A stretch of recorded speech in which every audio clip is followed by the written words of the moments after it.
बिस्मिल्लाहिर्रहमानिर्रहीम। अस्सलाम वालेकुम dear viewers, hope you are fine. आज मैं शेयर करूंगी आपके साथ फ़ालसे का शरबत बनाने की रेसिपी, जिसको बना के हम महीनों अपने फ्रिज में रख के स्टोर कर सकते हैं। इतनी सख्त गर्मी में आप ये एक दफ़ा बना लें और अपने मेहमानों को भी सर्व करें। यकीन करें बहुत फ़रहत बख्श बनता है।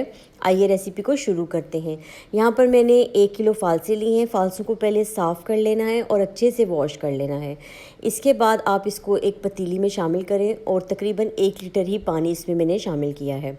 पानी को जब उबाल आ जाएगा और फ़ालसे 5 मिनट के लिए पानी में पक जाएंगे उबाल आने के बाद, तो हम फिर फ़ालसों को निकाल लेंगे और इसके पानी को अलग कर लेंगे। बहुत ही आसान सी रेसिपी है। आपने फ़ालसों को अलग कर लेना है और इसके पानी को एक दफ़ा छलनी से छान लेना है। छानना बेहद ज़रूरी है ताकि कोई ज़रात इसमें ना रह जाएं।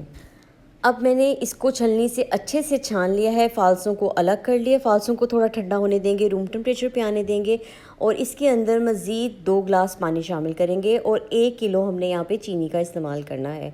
1 किलो ही मैंने फ़ालसे लिए हैं और 1 किलो ही चीनी का इस्तेमाल किया है।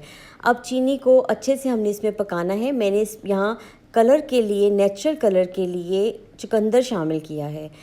यहाँ पर मैं कोई आर्टिफिशियल कलर नहीं इस्तेमाल करूँगी। अब चीनी को हम मुसलसल पकाते हुए मिक्स कर लेंगे और फ़ालसों को जो हमने निकाल के रखे थे, जब वो थोड़े रूम टेम्परेचर पे आ जाएंगे तो इनको एक ब्लेंडर जार में डालेंगे और इसमें 2 गिलास पानी डाल के इसको अच्छे से ब्लेंड कर लेना है। इतनी देर में चीनी का शीरा भी तैयार हो रहा है। हमें कोई एक तार वाला शीरा नहीं बनाना।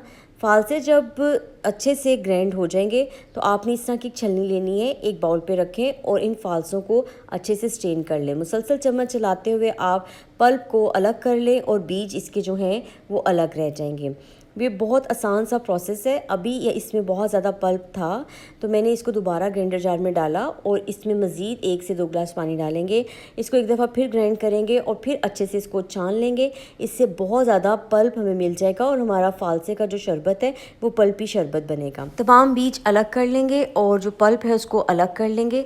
अब यहाँ पर हम शीरे की तरफ चलते हैं। आप देखें कि शीरा अच्छे से पक गया है, चीनी अच्छे से मिक्स हो गई है। इस टाइम पे चुकंदर मैं निकाल दूंगी क्योंकि काफ़ी अच्छा सा कलर आ गया है। अगर आप ज़्यादा तेज़ कलर चाहते हैं तो आप चुकंदर बीच में ही रहने दें और एंड पे जब हम शरबत को सेव करने लगे उस वक्त आप इसको निकाल दीजिएगा। यहाँ पर सारा पल्प मैंने इस शीरे में शामिल कर दिया है और अब हम इसको अच्छे से पका लेंगे। आपने कोई बहुत थिक शरबत नहीं तैयार करना, बस इतना शरबत हो कि जब आप उसको हाथ में 2 उंगलियों में लेके महसूस करें तो वो आपको चिपचिपाहट सी महसूस हो। तो यहाँ पर आपने अच्छे से इसको पका लेना है। थोड़ी थोड़ी देर बाद आपने इसमें चम्मच ला देना है। यहाँ पर मैंने 1 खाने का चम्मच भर के काला नमक और 2 से 3 खाने के चम्मच मैंने यहाँ सिरका शामिल किया है। कलर मुझे कम लग रहा था तो मैंने चुकंदर फिर से शामिल कर दिए थे और कुछ देर बाद निकाल लिए थे। तकरीबन ये अपनी क्वांटिटी में आधा रह जाएगा। मैं आपको ये बताती चलूँ यहाँ पर कि ये पक कर तैयार होकर 2 सवा 2 लीटर तैयार होता है। ये अब यहाँ रेडी हो गया था। आप यहाँ पर इसको चेक कर सकते हैं ये कितनी अच्छा सा चिपचिपाहट इसकी बन गई है। बस अब आपने इसको रूम टेम्परेचर पे आने देना है। कभी भी गर्म शरबत को आपने सेव नहीं करना और जिस भी जार या बोतल या कंटेनर में आप डाल रहे हैं वो बिल्कुल ड्राई होना चाहिए। तो अब इसको बनाने के लिए आप पहले सबसे पहले ग्लास में आइस शामिल करें, उसके बाद आपने शरबत शामिल करना है। बहुत कम सा शरबत जाता है, 1 गिलास का तीसरा हिस्सा जाता है और इसके बाद इसमें थोड़ा सा काला नमक शामिल कर दें टेस्ट के लिए और साथ आप ठंडा पानी शामिल करें। 2-3 ड्रॉप आप लेमन के शामिल करें। मिंट के साथ आप इसको सर्व करें। यकीन करें कि बहुत ही मज़ेदार बनेगा। रेसिपी को ज़रूर ट्राई कीजिएगा। रेसिपी अच्छी लगी हो तो अपने फ्रेंड्स एंड फैमिली के साथ ज़रूर शेयर कीजिएगा।